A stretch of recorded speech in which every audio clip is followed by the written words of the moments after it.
সংসার এক আশ্চর্য পাঠশালা, তাই না বলো? যেখানে প্রতিটি সম্পর্কই একটা নতুন পাঠ, প্রতিদিনের কাজকর্মের মধ্যে একটা জীবন দর্শন আছে। কেমন আছো তোমরা? রূপা রানীর ঘরবাড়ির নতুন ব্লগে তোমাদের সকলকে স্বাগতম। হ্যাঁ, কদিন টানা বৃষ্টির পর রোদ ঝলমালে আকাশটা যেন আনন্দের ডাক নিয়ে এসছে। সব জামা কাপড়গুলো ভিজে, তাই রাতে যে নাইটিগুলো পরি সেগুলোই একটা পরলাম। প্রত্যেক সংসারই এই কাজগুলো কিন্তু বেশি কম প্রত্যেককেই করতে হয়।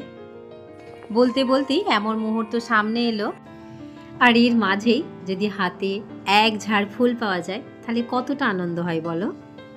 বাজার থেকে নিয়ে আসা লাল, হলুদ, সাদা প্লাস্টিকের ফুলগুলোর কোনো প্রাণ নেই ঠিকই, কিন্তু তবুও তাদের বর্ণে জীবনের ছোঁয়া লাগে।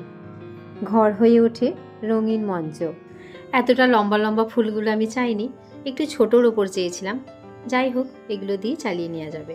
দেখো কি সুন্দর লাগছে। ঘরের কোণে সাজিয়ে রাখলাম, ঘরটাও একটু সাজলো আর মনটাও। চলো দেখি কয়েকটা লেবু তুলবো শরবত বানানোর জন্য। আসলে এদিকটায় কি বলো তো, প্রচুর মশা আর অনেক রকম বর্ষার পোকামাকড়, যেতেই ভয় করে।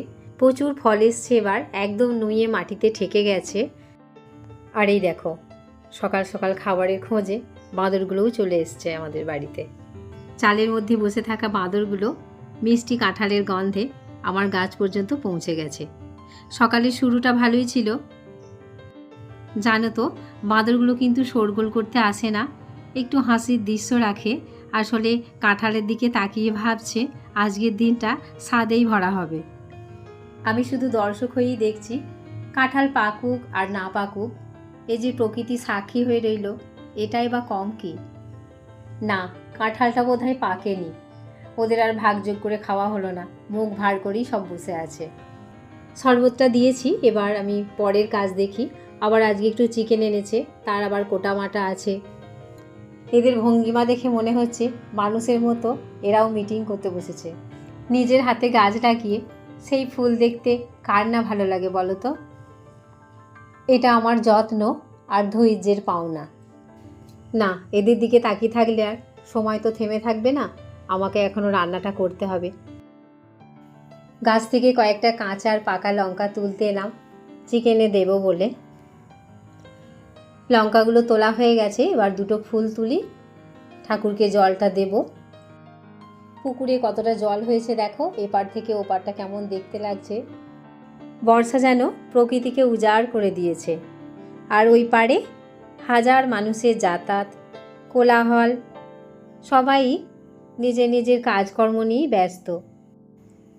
আর আমাদের এখানে জানো তো, আষাঢ় মাসের শেষ মঙ্গলবার কালী পুজো হয়, মানে এই যে গ্রামের বিখ্যাত একটা পুজো বলতে পারো। তো সেই জন্যে ওখানে বোধহয় কিছু বিক্রি করতে এসছে, তো অনেকেই জড়ো হয়েছে, বোধহয় কেনাকাটা কিছু করছে। ঠাকুরকে জল দেওয়া হয়ে গেছে। চিকেনের মশলাটা করেছি, আদা, রসুন আর পেঁয়াজ, টমেটো পেস্ট করে নিয়েছি। রান্নাটাও আমার হয়ে এসছে, আর একটু সিদ্ধ হলে ধনেপাতা দিয়ে নামিয়ে নেব। আর কুকারে একটু উচ্ছে সিদ্ধ করতে দিয়েছি, এই উচ্ছে সিদ্ধ আর চিকেন, ব্যাস আজকের এই রান্না। বাকি রান্নাটুকু হোক, আমি স্নানটা সেরে আসি। আজকে সকাল সকাল স্নানটা সারা হয়নি জানো তো। স্নান সেরে একবারে খাবার টেবিলে চলে এসেছি, আর উচ্ছে ভাতেটা একটু মাখতে বললাম। পুজো আর কয়েকটা দিন বাকি আছে, যখনই সময় পাচ্ছি টুকটুক করে একটু একটু করে কাজ এগিয়ে রাখছি। ব্যাগে কিছু বাজার রয়ে গিয়েছে, সেগুলোকেও ফ্রিজে ভরবো, আর সন্ধ্যার দিকে কিছু জামা কাপড় শুকিয়েছে, সেগুলোকে ইস্ত্রি করে নেব।